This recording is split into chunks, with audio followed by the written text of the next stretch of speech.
Oi, gente, tudo bem? Eu sou o Lázaro da Lacoste Contabilidade, uma empresa contábil aqui de Belo Horizonte, em Minas Gerais. Mas, dependendo da situação, talvez a gente possa ser útil a galera de outras regiões também. Hoje a gente vai falar sobre equiparação de pessoa física a pessoa jurídica e vice-versa. Tá bom? Espero que o vídeo possa ser útil aí.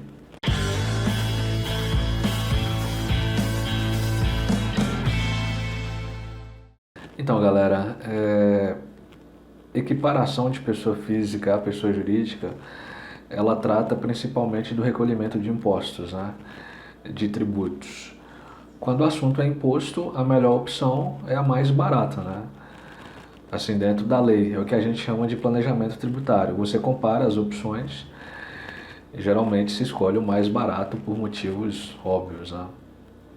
Só que às vezes não é opcional. Ou seja, mesmo se recolher como pessoa física for mais barato, você não pode fazê-lo, e vice-versa. Mesmo se recolher como pessoa jurídica, você não pode, a lei te impede. O empreendedor, ele tem duas opções de recolher os seus impostos, ou como pessoa física, que é o que é comumente chamado de profissional liberal ou autônomo, ou como pessoa jurídica. As pessoas jurídicas, por sua vez, em determinado aspecto, levando em consideração que tem outros aspectos, elas são divididas em duas: as empresas individuais e as sociedades. Então, esse termo equiparação de pessoa física a pessoa jurídica, ele trata principalmente da confusão que se pode ter entre pessoa física e uma pessoa jurídica individual, né? Observe que há semelhanças. Qual que é a diferença de uma pessoa física para uma pessoa jurídica que não tem sócio, que age individualmente? Ok? E aí a gente vai, nessa primeira parte do vídeo, a gente vai focar nessa, nesses aspectos, né? Que tem como referência a pessoa física e a pessoa jurídica individual. As sociedades a gente fala um pouquinho mais no final. Então vamos lá. A regra geral é que sempre que há intuito comercial, intuito de lucro, né, habitualidade e exercido de modo profissional, você tem que fazer seu CNPJ, você tem que abrir sua empresa, ou seja, não é opcional. Tem habitualidade, tem intuito de lucro, é feito de modo profissional, você tem que abrir sua empresa. Mesmo se, como pessoa física, talvez ficasse mais barato. Ou seja, mais uma vez, não é opcional. A lei também cita as pessoas físicas que atuam com loteamento de terrenos em corporação mobiliária. Você, mais uma vez, você não tem essa opção, você tem que abrir a empresa para você. Só que a lei também, ela cita um negócio parecido com... na edição vai aparecer a compilação da lei que eu fiz. Mas é basicamente o seguinte: os profissionais individuais que atuam com profissões intelectuais, né, ou seja, científica, literária, artística, você não pode ser empresário, exceto quando essa atividade tiver elemento de empresa. Só que esse elemento de empresa, a lei não conceitua o que é isso. Aí naturalmente tem os estudiosos, né, os advogados, né, aí na internet você acha, mas é algo muito vago, né, não tem, a lei não fala, aí vira julgamento, né, entendimento. Portanto, se você atua de modo individual, nesses exemplos que a gente vai citar adiante, é bom você se preocupar com isso, porque pode ter alguns problemas, né, futuros. Mas vamos aos exemplos. O primeiro deles são as profissões regulamentadas, né? Aí entram os advogados, contadores, engenheiros, médicos, dentistas, psicólogos e tantos outros. Se você agir individualmente, você não pode fazer uma empresa para você. A lei também cita os corretores, os representantes comerciais, a galera que mexe com transporte de carga ou de passageiro, e também a galera de construção civil, os pedreiros, por exemplo. Então, aí vocês podem perguntar assim, Lázaro, mas eu não atuo sozinho não, eu tenho uma pessoa lá que me ajuda. Eu posso ser pessoa jurídica? Não. Se essa pessoa for considerada um auxiliar, um ajudante, não descaracteriza a necessidade de você recolher seus impostos como pessoa física.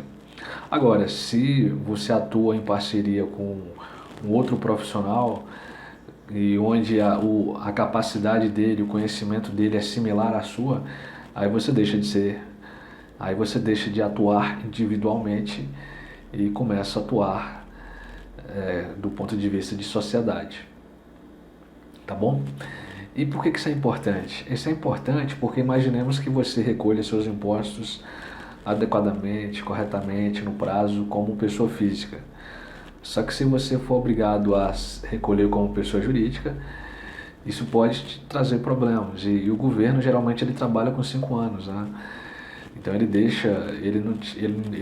não te fiscaliza em tempo real, digamos assim. Geralmente ele espera passar esses 5 anos, depois ele volta fiscalizando. Então, se você fez esses recolhimentos ou como pessoa física ou como pessoa jurídica, só que você não poderia ter feito essa opção, aí das duas uma, ou você vai ter que recolher a diferença, caso tenha recolhido a menos, se tiver recolhido a mais vai ter que pedir restituição. Então isso acaba te dando um certo... É um problema que se poderia ser evitado, né? Então eu sempre que alguém nessas condições me procura aqui no escritório, é a primeira coisa que eu falo, né? Pra gente formatar o melhor modo para não ter essas possibilidades de problema. Agora, Lázaro, mas eu atuo individualmente aqui com a pessoa que me ajuda, mas pessoa jurídica, a carga tributária é bem mais interessante. Eu não consigo? Consegue. Né? Só que aí você precisa obrigatoriamente escolher uma modalidade que chama Sociedade Limitada Unipessoal. Vai aparecer aí na edição uma outra compilação da legislação que eu fiz.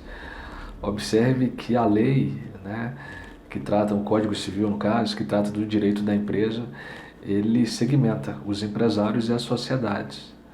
Então, isso tudo que a gente falou é aplicável aos empresários que atuam individualmente. Já a sociedade limitada unipessoal, você deixa de ser um empresário individual e se transforma em uma sociedade de um sócio só, né? É até engraçado, porque do ponto de vista de etimologia da palavra, sociedade deveria ter pelo menos 2 pessoas, né? Mas o legislador trouxe essa questão para a nossa legislação, e o que é uma coisa muito boa, né? Porque aí você sai fora da questão individual e se torna uma sociedade de um sócio só. Bacana, galera? Então, eu acho isso importante, né? Não por acaso estou fazendo esse vídeo aqui. Aí você que já é empresário, dá uma olhada aí no seu CNPJ, como é que está cadastrado, porque se caso não tiver como sociedade limitada unipessoal, tiver como empresário individual, o mesmo EIRELI também. Vamos falar do EIRELI. O EIRELI também, ele, no meu entendimento, ele também continua um empresário individual. Portanto, se você exerce essas atividades aí que a gente falou, né, as profissões regulamentadas, o representante comercial, o pedreiro, o transportador,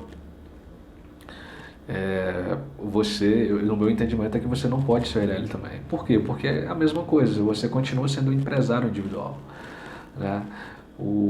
Quando você age individualmente, nesses casos aí você tem que recolher os impostos como pessoa física. Agora, se você monta a sua empresa como uma sociedade, aí já vira chave, digamos assim, né?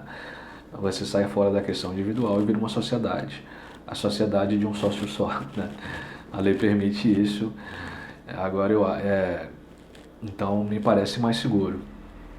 Agora, vocês podem dizer, Lázaro, eu trabalho assim a vida toda, meu contador me disse isso, aquilo. Eu devo admitir que nesse caso aí a legislação é um pouco confusa, né? Isso acontece bastante, inclusive, né? Você lê a lei, você estuda a lei, mas você não entende direito. Portanto, é possível, né, ter opiniões diferentes. Essa aqui foi a minha. Bacana, galera. Bom, o que eu tenho para dizer hoje sobre é isso, né? E eu acho que aí caso alguém tiver alguma dúvida, põe nos comentários. E também, né, quem puder se inscrever no canal e dar like, é importante, a gente agradece. Beleza, galera? Bom, é isso. Até a próxima. Fui.